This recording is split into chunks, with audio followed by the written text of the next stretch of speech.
People have also said, what the heck is Tim Armstrong doing with Patch, investing in what's soon is to be 1,000 markets?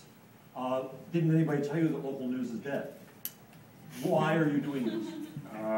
Really because I had a problem in my own town. I mean, I think one of the things I was at Google, I'll tell the story very quickly, but you know, on Saturday mornings I used to get up, take my kids down to the bagel store, and on the bagel store they post everything in town that was available, and then we have to drive up to a stoplight where people stick stakes in the ground.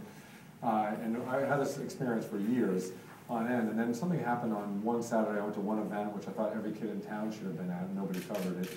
And then the second thing is my father-in-law had just moved to town, and he lives on a very busy street. At the end of the street is a school where my kids go to play soccer on Saturdays, and there's all these almost potential accidents happened, and there was a stop sign that somebody wanted to put in. They went to the town board meeting about it and wanted the town to put up a stop sign and a crosswalk, and nobody showed up for the meeting.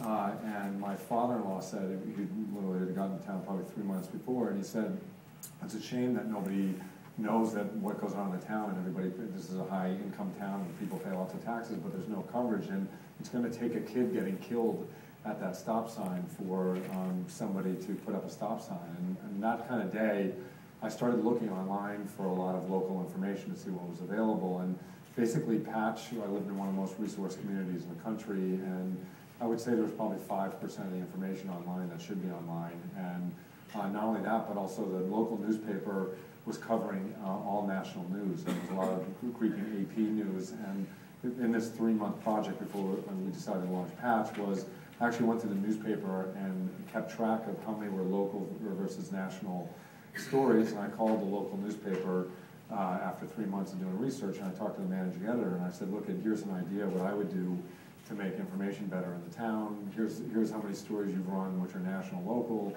Here's a bunch of stuff you don't cover.